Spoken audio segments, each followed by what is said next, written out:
అందరికీ నమస్కారం. వినాయకుడిని గణపతి, గణేశుడు, బొజ్జ గణపయ్య అని పిలుస్తారు. ఆదిదేవుడుగా మొదటి పూజ అందుకునే దేవుడుగా వినాయకుడిని హిందూ సాంప్రదాయంలో చాలా ప్రాధాన్యత ఉన్నది. భక్తుల కోరికను, సంపద, శ్రేయస్సు అందించే గొప్ప దేవుడు ఆ వినాయకుడు.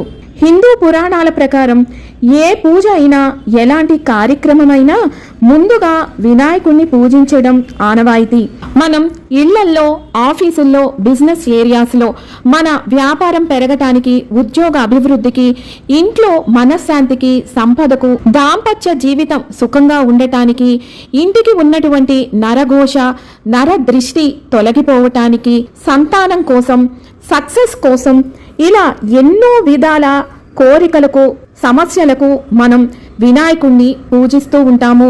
అయితే ఎటువంటి విగ్రహాన్ని, ఎటువంటి రూపంలో ఉన్నది, ఏ రంగుతో కూడుకున్నది అనే విషయాన్ని కూడా మనం సరైన పద్ధతిలో వాస్తు ప్రకారం కూడా తెలుసుకొని అటువంటి విగ్రహాలను మనం ఇంట్లో కానీ, ఆఫీస్లో, బిజినెస్ ఏరియాలో ఎక్కడైనా సరే ఆ విగ్రహాలను పెట్టుకొని పూజించడం వల్ల మనకి కలిగే లాభాలు, ఫలితాలు అన్నీ కూడా ఈ వీడియో ద్వారా తెలుసుకుందాం. మొదటిసారి ఛానల్ని చూసేవాళ్ళు మా ఛానల్ని సబ్స్క్రైబ్ చేసి పక్కనే ఉన్న బెల్ ఐకాన్ని ప్రెస్ చేయండి.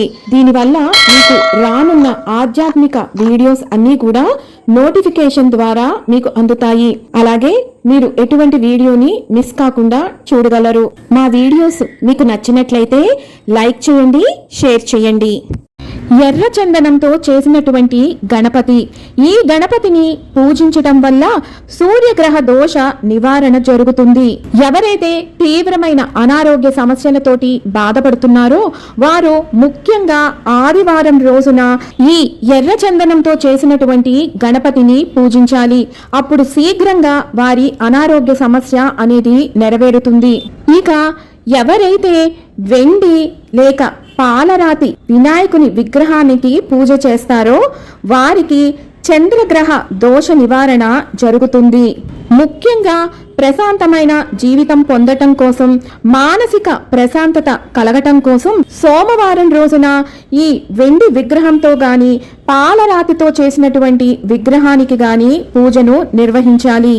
ఇక ఎవరైతే కుజగ్రహ దోషంతో బాధపడుతున్నారో, వివాహ సమస్యలు, కుజదోష నివారణ కోసం తప్పనిసరిగా వారు రాగితో చేసినటువంటి వినాయకుడిని పూజిస్తే మంచి ఫలితం ఉంటుంది. ఈ కుజదోష నివారణ కోసం ఈ రాగితో చేసినటువంటి విగ్రహాన్ని మంగళవారం నాడు పూజిస్తే శీఘ్ర ఫలితం లభించి వివాహ ప్రాప్తి సిద్ధిస్తుంది. ఇక బుధగ్రహ దోష నివారణ కోసం, బుధగ్రహ అనుకూలత కోసం మరకత గణపతిని అర్చించాలి. ఈ మరకత గణపతిని బుధవారం రోజున అర్చించడం వల్ల వ్యాపార అభివృద్ధి శీఘ్రంగా పొందవచ్చును.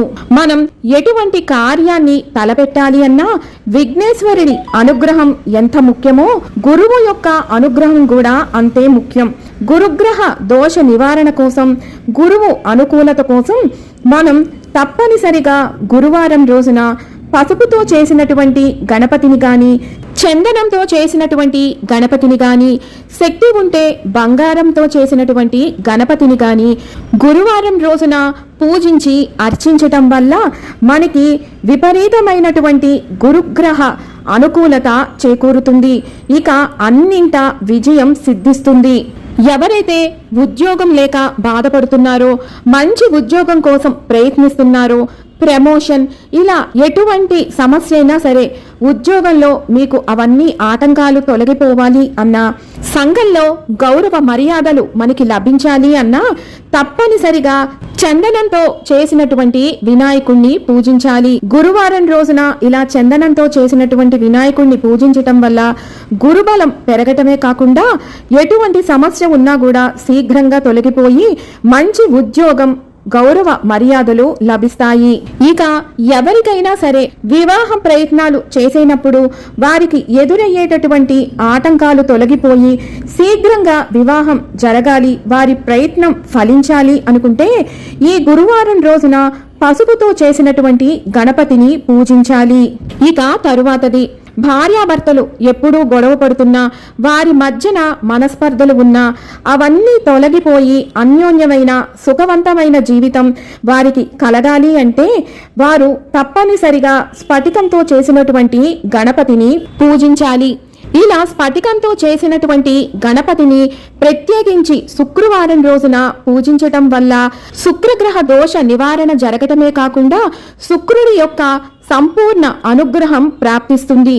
దీనివల్ల సుఖవంతమైన జీవితం లభిస్తుంది. ఇక తరువాతది, చాలా మంది ఎంతో శ్రమ పడతారు, వారి శ్రమకు తగ్గ ఫలితం అనేది లభించదు. ఇలా అధిక శ్రమ నుంచి విముక్తి పొంది తొందరగా జీవితంలో సక్సెస్ అనేది పొందాలి అంటే కనుక వారు నల్లరాతి పైన చెక్కించినటువంటి గణపతి విగ్రహాన్ని పూజించాలి. వీరు ఈ విగ్రహాన్ని ప్రత్యేకించి శనివారం రోజున పూజించటం వల్ల శనిగ్రహ దోష నివారణ జరిగి వారి శ్రమకు తగ్గ ఫలితం తొందరగా లభిస్తుంది. ఇక తరువాతది మట్టితో చేసినటువంటి గణపతి. ఈ గణపతిని పూజించటం వల్ల ఉద్యోగంలో ఉన్నతి లభిస్తుంది, వ్యాపార అభివృద్ధి చేకూరుతుంది. అంతేకాదు మట్టితో చేసినటువంటి గణపతిని పూజించటం వల్ల మనకు ఉన్నటువంటి రాహుగ్రహ దోష నివారణ జరిగి రాహువు యొక్క అనుకూలత చేకూరుతుంది. అదే పుట్టమన్నుతోటి చేసినటువంటి గణపతిని పూజిస్తే కనుక అన్నింటా లాభం చేకూరుతుంది. మనకి జీవితంలో ఎన్నో సమస్యలు, ఆ సమస్యలకు పరిష్కారం దొరికి మనం ఆ సమస్య నుంచి శీఘ్రంగా గట్టెక్కాలన్నా, వాటన్నిటి నుంచి విఘ్నం తొలగిపోవాలన్నా, విఘ్న నాశనం కావాలి అన్నా మనం ప్రత్యేకించి శ్వేతార్క గణపతిని పూజించాలి.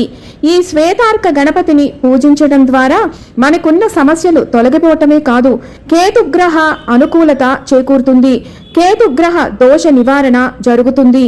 అదే ప్రత్యేకించి తెల్ల జిల్లేడు మొదలతోటి చేసినటువంటి గణపతిని పూజించటం వల్ల తెలివితేటలు పెరుగుతాయి. కాబట్టి పిల్లల చేత ఈ గణపతిని పూజించితే వాళ్ళ చదువులో మంచి వృద్ధి, తెలివితేటలు అనేది సమకూరుతాయి. ఇక తరువాతది, ఎవరైతే అప్పులతోటి తీవ్రంగా బాధపడుతున్నారో వారు తప్పనిసరిగా పగడంతో చేసినటువంటి గణపతిని పూజించాలి. ఇక రుణ విమోచనం, విముక్తి తొందరగా పొందాలి అంటే కనుక ముత్యంతో చేసినటువంటి గణపతిని పూజించాలి. తరువాతది, సౌభాగ్యం మెండుగా నిండుగా ఉండటం కోసం బెల్లంతో చేసినటువంటి గణపతిని పూజించాలి. శత్రువులపై జయం సిద్ధించాలి అంటే అది అంతర్శత్రువు, బయట శత్రువు ఎవరైనా సరే వాటిపైన మనం జయాన్ని పొందాలి అంటే గనక ఉప్పుతో చేసినటువంటి గణపతిని అర్చించాలి. ఇక శత్రు నాశనం చేకూరాలి అంటే గనక వేప చెట్టు కలపతో చేసినటువంటి గణపతిని పూజించాలి. ఇక తరువాతది, అన్ని విధాలైన వ్యాధుల నుంచి విముక్తి శీఘ్రంగా కలుగటం కోసం వెన్నతో చేసినటువంటి గణపతిని పూజించాలి. ఇక ఇంట్లో వాస్తు దోషంతో బాధపడుతున్న వాళ్ళు వినాయకుడు స్వస్తిక్ కలిసి ఉండే విగ్రహం లేదా ఫోటో ఇంట్లో పెట్టుకోవాలి. అప్పుడు ఎలాంటి వాస్తు దోషం ఉన్నా సరే అవన్నీ కూడా తొలగిపోతాయి. ఇక ఆఫీసులో ఎవరైతే వర్క్ ప్లేస్ ఉంటుందో అక్కడ నిలబడి ఉండే వినాయకుడి విగ్రహాన్ని పెట్టుకోవాలి. ఇలాంటి విగ్రహం వర్క్ ప్లేస్లో పెట్టుకోవడం వల్ల వర్క్ విషయంలో ఎనర్జీ, ఉత్సాహం పెరుగుతాయి. ఇక వినాయకుడు కూర్చుని తొండం ఆయన ఎడమ చేతి వైపు తిరిగి ఉన్న వినాయకుడి విగ్రహం పెట్టుకుంటే సక్సెస్తో పాటు అదృష్టం మన సొంతం అవుతుంది. అంతేకాదు ఇహలోక సుఖములు అన్నీ కూడా మనకి లభిస్తాయి. మనం కోరుకున్నటువంటి కోరిక ఏదైనా సరే శీఘ్రంగా నెరవేరాలి అంటే కనుక మనం పెట్టుకునేటటువంటి విగ్రహం యొక్క తొండము కుడివైపుకి తిరిగి ఉండాలి. ఇలా కుడివైపుకు తిరిగి ఉన్నటువంటి వినాయకుణ్ణి మనం క్షిప్రా గణపతి అంటాము.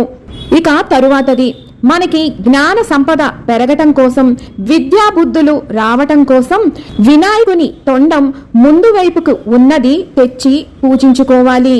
ఇక ఎవరికైతే సంతోషం, ప్రశాంతత, ఐశ్వర్యం పొందాలి అని అనుకుంటున్నారో వారు తెలుపు వర్ణంలో ఉన్నటువంటి వినాయక విగ్రహాన్ని తెచ్చి పూజించుకోవాలి.